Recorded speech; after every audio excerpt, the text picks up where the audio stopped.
Hello friends, good morning. Welcome to my YouTube channel. આજે તો વહેલી સવારે ફટાફટ કોફી બનાવીને પી લીધી. કોફી બનાવીને પીધા બાદ મારે આજે ઘરની થોડીક સફાઈ કરવાની હતી. ઘરની સફાઈમાં આજે અમારા રસોડામાં એક કબાટ છે કે જ્યાં અમે લોટ, તેલ, નાના મોટા વાસણો એવું રાખીએ છીએ, તે સાફ કરવાનું હતું. પહેલાં તો મેં બધા જ સામગ્રીને બહાર કાઢી લીધી અને જે કબાટ હતું તેને મસ્ત એવું એક કપડું લીધું અને એનાથી લૂછી કાઢ્યું. કપડાં વડે કબાટ સાફ કરી દીધા પછી આપણી ગુજરાતીઓની ટેવ પ્રમાણે જૂના કેલેન્ડરનો ઉપયોગ કરીને મેં એમાં કબાટમાં સરસ એવું સાઇઝ પ્રમાણે બિછાવી દીધા. કેલેન્ડર નીચે રાખ્યા બાદ દરેક સામગ્રીને લૂછીને મૂકી દીધી છે. ત્યારબાદ મેં કબાટમાં લવિંગ પણ મૂકી દીધા છે. લવિંગ મૂકવાથી કીડીઓ આવવાનો પ્રોબ્લેમ હોય તો એ સોલ્વ થઈ જાય છે. ત્યારબાદ સવારે ઉઠીને જ મેં દાળ અને ભાત બાફવા માટે મૂકી દીધા હતા. તો અહીં દાળ બફાઈ ગઈ છે. તો આજે મારે બનાવવાનું છે દાળ ઢોકળી. રવિવારે દરેક ગુજરાતીના ઘરમાં બનતી હશે દાળ ઢોકળી. દાળ ઢોકળી બનાવવા માટે મેં અહીં દાળને બ્લેન્ડ કરી દીધી છે અને તેમાંથી બ્લેન્ડ કર્યા પછી જે ઉપર ઝાગ આવે છે તે કાઢી દીધી છે. તે કાઢવાનું કારણ એ છે કે પગના જે સાંધા હોય તેનો દુખાવો એનાથી મટી જાય છે. એ રાખીએ એમાં દાળમાં તો પગના સાંધા વધારે દુખાય છે, પણ એ કાઢી દઈએ તો પગના સાંધા નથી દુખતા. ત્યારબાદ મેં ઢોકળીનો લોટ બાંધી દીધો હતો. તે લોટનો એક લુવો લઈને એક રોટલી વણી લીધી છે. હું અહીં માત્ર 2 જ રોટલી વણી અને તેની ઢોકળી હું દાળમાં નાખવાની છું. કારણ કે મારા ઘરમાં દાળ વધારે પીવાય છે અને ઢોકળી ઓછી ખવાય છે. ત્યારબાદ વણેલી રોટલીમાંથી મેં ચપ્પુની મદદથી ઢોકળી બનાવી લીધી છે. ઢોકળી બનાવવા માટે મેં આડા અને ઊભા કટ પાડી દીધા છે.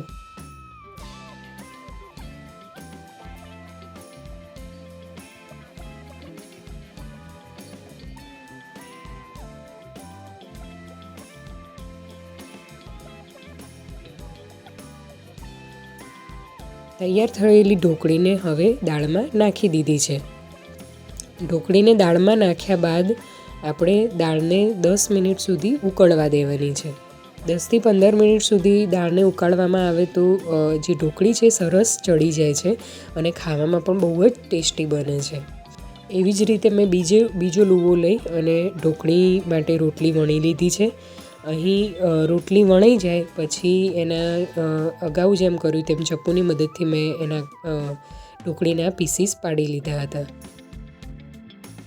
આ રીતે સરસ મજાના ચપ્પુની મદદથી મેં ટુકડા કરી લીધા છે. ઢોકળી ખરેખર દરેક રવિવારે બનતી હોય છે અને ગુજરાતીઓના ઘરમાં તો ખાસ ઢોકળી રવિવારે બનતી જ હોય છે અને બધાને બહુ ભાવે છે. કોઈ પણ ગુજરાતીને તમે પૂછો કે રવિવારે શું પ્રોગ્રામ છે તો બપોરના જમણમાં ઓલવેઝ દાળ ઢોકળી જ બોલશે. ગુજરાતીઓને દાળ ઢોકળી પ્રત્યે એટલો લગાવ છે, એવરી સન્ડે દાળ ઢોકળી બનાવીને ખાય છે. ત્યારબાદ મેં અહીં બેસિક મસાલા જે આપણે હળદર, મીઠું, મરચું એ નાખીને મસાલા કરીને ઢોકળીને ઉકળવા દીધી છે અને અહીંયા સાઈડમાં મેં ટમેટું કટ કરીને એક ટમેટું પણ ઢોકળીમાં નાખી દીધું છે.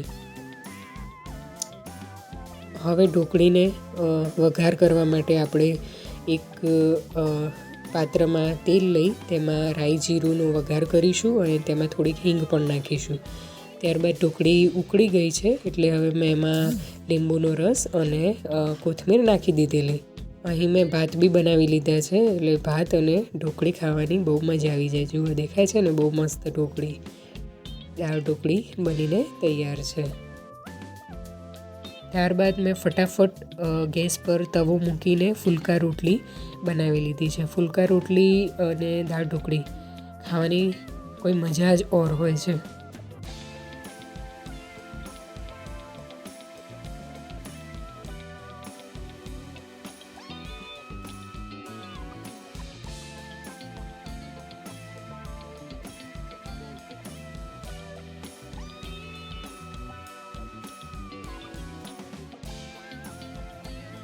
તૈયાર થયેલી ફુલકા રોટલી ઉપર મેં સરસ મજાનું ઘી નાખી અને બંને રોટલીને સામસામે ઘસીને તૈયાર કરી દીધી છે.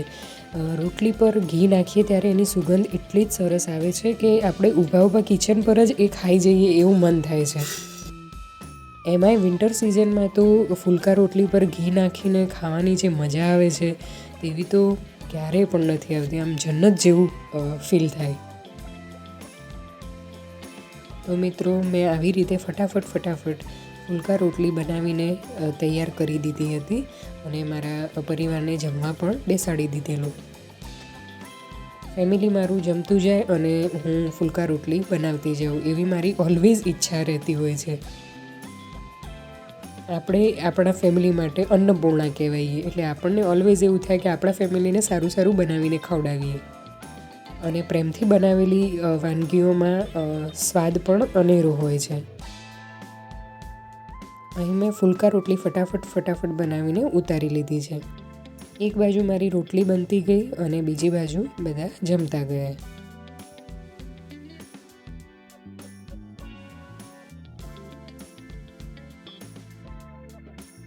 ફુલકા રોટલી બની ગયા પછી મેં ફટાફટ કિચનની સફાઈ કરી દીધી છે. કિચનની સફાઈ થઈ ગયા પછી વાસણો જે થયા છે તે બધા જ ફટાફટ મેં ઘસી દીધા છે.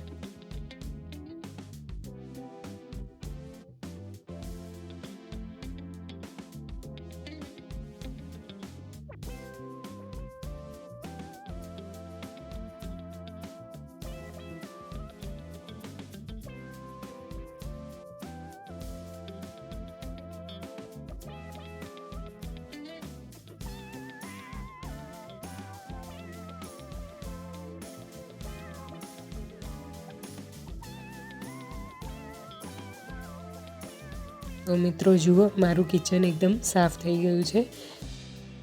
આપને આ વિડીયો પસંદ આવ્યો હોય તો મારી ચેનલને લાઈક કરો, શેર કરો, સબસ્ક્રાઈબ કરો.